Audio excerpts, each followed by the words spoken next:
There's been many concerns, and in case you're wondering why Toombs and I are wearing these particular shirts, there have been concerns about the lack of urgency in getting the country vaccinated. Yeah, well, the Solidarity Fund has launched a new campaign called #RollUpYourSleeves South Africa. Now, this is aimed at helping people get vaccinated. So for more on this, I'm now joined, myself and Gareth, by the Solidarity Fund's Wendy, Tlou. Ms. Tlou, thank you for your time and good morning. Thank you, and thanks for having me. What was it important to have this hashtag and get the whole country involved? Well, we're at a time now where we have a little bit more information about people's attitudes and behaviors and perceptions around the vaccines.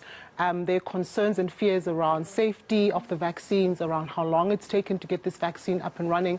So with all that wealth of information from the research studies that we've done, we felt that this was the right time because we knew we had direction in terms of where people's concerns really are. So this campaign is not just about getting people to go there and get vaccinated, but importantly about addressing the issues and the very valid concerns that people have around the safety of the vaccine and many other elements. Let's talk about maybe one or two of those concerns and the reasons for some hesitancy. What tends to be the overarching problem?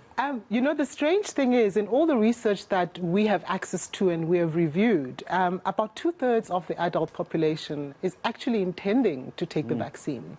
But as you say, we're experiencing elements of vaccine inertia. So we do see your early adopters coming in, taking the jabs, and then we see very sharp drops. Those concerns are primarily around the safety of the vaccines. Also coming up very strongly is concerns around the side effects. What's going to happen to me? I've read these sort of things, that this is what people experience.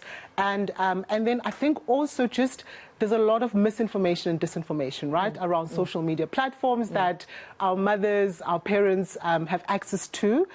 So I think that those have been really the concerns that people have. And I think that we have perhaps been a little bit aggressive of those people who do have concerns, who are not necessarily hesitant, who are not exactly anti-vaxxers. Yeah, we put them in the same bracket. Hesitants, anti-vaxxers. That's not and we're saying that let us perhaps be a little bit more patient. People need and are asking questions and they need information. They would like to be empowered with credible information, and let's provide that to them so that they have the agency to actually make the right decisions for themselves. And we hope that that right decision is about getting vaccinated. Yeah. And what about those who choose not to? They're not saying, hey, we're not fighting this, we're not saying it's bad, we're not part of the conspiracy theorists, we're just saying since we are informed that I have a right to choose to take the vaccine or not to take the vaccine, I choose to not take the vaccine. What's the messaging and conversation like with that group of people? Yeah, so to be honest with you, our messaging has really focused on that 2/3 that we know is intending to take the vaccine. And that's really where we believe that our best communications investment is going to give us returns. I think that there will be a time when we're going to have to deal with that last mile of people who are solid anti-vaxxers, and it may require that we think about what those solutions are very differently to how we're going about it today.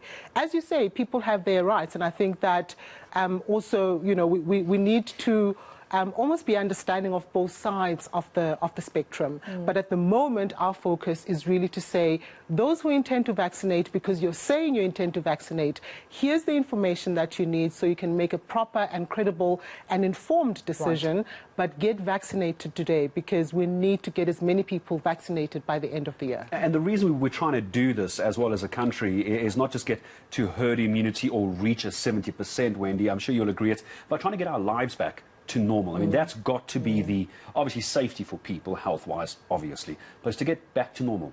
Football stadiums, rugby stadiums, concerts, movie theatres. Remember what all those things were like? Yeah, that's what we're trying to get to, isn't it? Exactly, and we are social beings, aren't we? Yeah. So it's about rebuilding and getting back our lives both economically, but also socially. I think that we underestimate the impact this 18 months has had on people's mental states, on people's well-being, on people's interactions with their communities, with their loved ones, with workplaces, with normality, right? So it is really about obviously getting as many people as possible vaccinated, but critically about rebuilding the economy and rebuilding our social lives. Oh, Wendy, we appreciate you coming and sharing this with us, because the sense I'm getting from the hashtag is it's not a solidarity fund hashtag.